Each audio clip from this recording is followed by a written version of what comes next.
We all know Brian Hooker fled the Bahamas the very second he was released from police custody. We all know he completely abandoned the search for his missing wife, Lynette Hooker, and ran straight back to the United States. But what you don't know is exactly why he ran. For months, the public believed this was simply a highly suspicious boating tragedy. You thought you knew the whole story, but investigators have just unearthed something terrifying that changes absolutely everything.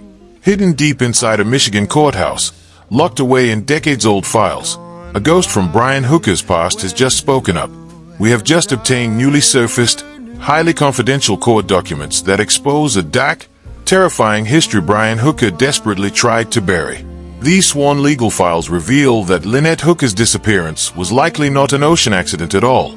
Inside these pages is a chilling, step-by-step warning from another woman who survived him, a warning that perfectly matches the nightmare that just happened to Lynette Hooker. What exactly is written in these secret files? And what terrifying truth was Brian Hooker actually running from when he boarded that plane? We are breaking down the newly discovered GPS lies, the daughter's heartbreaking warning, and the exact words from his past that prove this was no accident.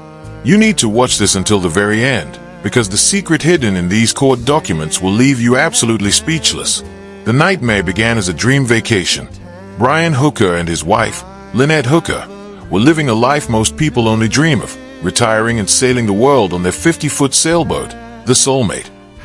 The crystal-clear waters of the Bahamas should have been paradise. But on one pitch-black night in April, that paradise turned into a massive, floating crime scene. According to Brian Hooker, he and Lynette were riding in their tiny 8-foot dinghy when a sudden wave struck them.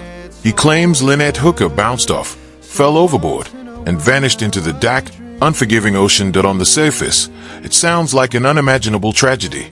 But in the world of true crime, the first story is rarely the full story. And the cracks in Brian Hooker's narrative appeared almost instantly. The first massive red flag came from his own inner circle. Blaine Stevenson, a highly experienced boater and a close friend of Brian and Lynette Hooker, spoke to Brian on the phone shortly after the incident. What he heard made his blood run cold. The details Brian provided simply did not make sense to anyone who knew the water.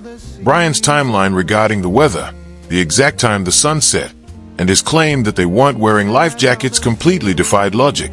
Blaine realized that at the exact time Brian claimed the incident occurred, the ocean was relatively calm.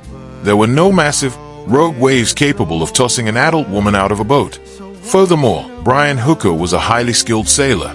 He knew exactly how to handle a dinghy in far worse conditions. So how does Lynette Hooker just slip away without a trace? Suspicion quickly escalated to hard, undeniable evidence when the Coast Guard and the Royal Bahamas Police Force stepped in to investigate. Brian had given authorities a specific location where he claimed Lynette went under. But when technical investigators pulled the GPS data directly from the Soulmate, it was a massive mismatch. The digital footprint proved Brian Hooker was not where he said he was. Even more chilling, authorities discovered that the boat's navigation and location tracking systems had been deliberately turned off during a highly crucial window of time. In the middle of the dark ocean, your tracking system is your absolute lifeline. Why would a husband, whose wife had just fallen into the water, manually turn off the exact technology needed to help search and rescue teams find her? Was he trying to hide his actual location from the Coast Guard? Faced with these glaring discrepancies, Bahamian authorities did not hesitate. They arrested Brian Hooker. For 5 days, he was locked in a cell, facing intense interrogation. But prosecuting a case without a body is notoriously difficult. Legal experts, like Tad Tobias, who specializes in these complex no-body homicides, point out that water disposal is a calculated method used by killers to wash away physical evidence like DNA, hair, and fibers. Because the ocean hides its secrets so well, the sailboat itself becomes the primary focus for forensics. Due to strict local holding laws, the Bahamian police eventually reached their legal time limit. They had to release Brian pending further investigation. When he walked out of those doors, Brian Hooker tearfully promised the cameras and the authorities that he would not leave the Bahamas. He swore he would stay and search the waters until he found Lynette Hooker, but he didn't. The very second the spotlight dimmed and the cuffs were off, Brian Hooker ran. He quietly booked a flight and fled back to the United States. He didn't charter a search boat. He didn't organize a dive team. He completely abandoned the search for Lynette Hooker. His sudden silence, cutting off contact with friends, and vanishing from the public eye was the ultimate red flag. Innocent people shout from the rooftops to find their missing loved ones. They don't flee the country the first chance they get. When Brian Hooker ran back to U.S. soil, federal investigators and true crime journalists knew that if the ocean wasn't talking, Brian's history might. They began to dig deep into his life before Lynette, and what they found was a carefully buried, terrifying history that changes the entire context of this case. Before Lynette Hooker, Brian had been married twice. His first marriage ended quietly, but his second marriage to a woman named Elizabeth was a completely different story. It was a dark, volatile chapter that Brian tried desperately to erase. Journalists traveled to Michigan and dug through decades-old court archives, pulling physical files that had been gathering dust. What they found were personal protection orders, restraining orders, filed by Elizabeth. These were not standard divorce complaints. They were desperate cries for help to a judge, begging for legal protection from Brian Hooker. These newly uncovered court documents violently tear away Brian's charming facade. Elizabeth, who passed away in 2024, left behind sworn legal testimony that Brian was a severe psychological and physical abuser. She documented his terrifying rages. She told the court how Brian Hooker would destroy furniture, leave marks of violence on the walls, and obsessively stalk and harass her. He was described as a man who used pure fear and intimidation to control his partner. This historical pattern of control and aggression perfectly aligns with horrifying new testimony from Lynette Hooker's own family. Carly, Lynette's biological daughter, recently stepped forward to reveal a chilling incident that happened just 2 years before the Bahamas trip. Carly stated that during a massive argument, Brian Hooker physically attacked Lynette. According to Carly, Brian choked her mother and explicitly threatened to kill her and throw her overboard so that no one would ever find her. Let that sink in. Brian Hooker explicitly threatened to throw Lynette Hooker overboard. And today, Lynette Hooker is missing overboard. This is not a coincidence. Carly has been pleading with the public to see the truth. When a man tells his wife he is going to dispose of her in the ocean, and then she miraculously vanishes into the ocean, you are no longer looking at a tragic accident. You are looking at a prophecy fulfilled. The pieces were connecting seamlessly.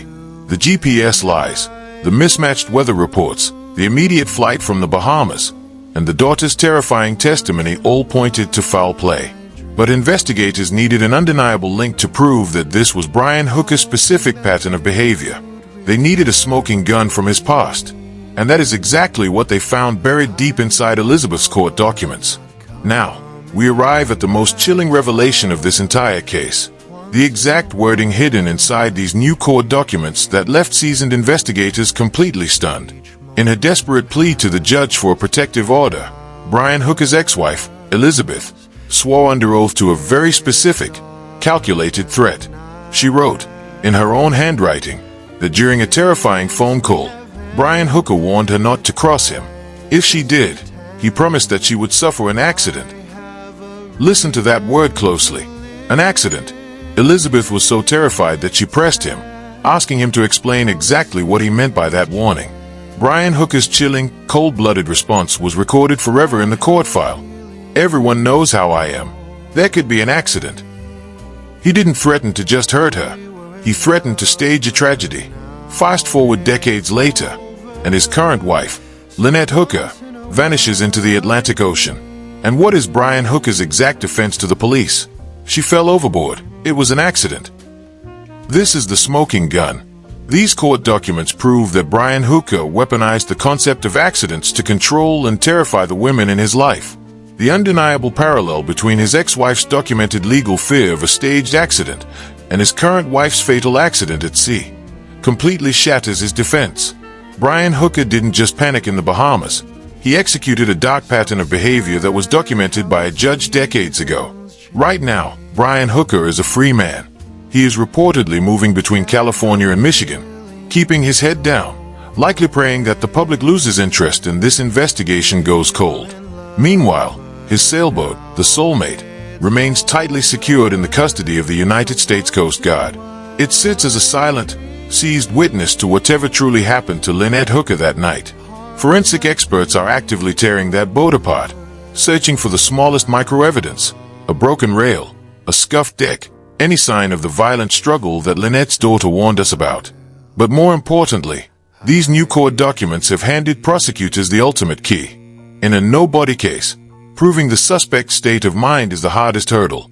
Now, they have sworn historical proof of Brian Hooker threatening to stage accidents and throw women overboard. His past has finally caught up with him. Carly is still living an absolute nightmare, fighting every single day for the mother she lost and demanding the justice that Lynette Hooker deserves. But this leaves us with a massive, frustrating question. With documented historical threats, undeniably altered GPS data, and a suspect who fled the jurisdiction the second he was released, why is Brian Hooker not behind bars right now? Are the authorities carefully building a bulletproof, airtight case to ensure he never sees the outside of a cell again? Or is the lack of a physical body actually stalling the wheels of justice? I want to hear from you. When Brian Hooker ran from the Bahamas, was it out of fear? Or was it the final step of a calculated escape plan? Do the words "there could be an accident" from his past prove that Lynette Hooker's disappearance was an intentional act? Drop your theories in the comments below. I read every single one. If you want justice for Lynette Hooker, hit that like button. And make sure you subscribe with the notification bell turned on so you don't miss the next major update in this active investigation. Until next time, stay vigilant and stay safe out there.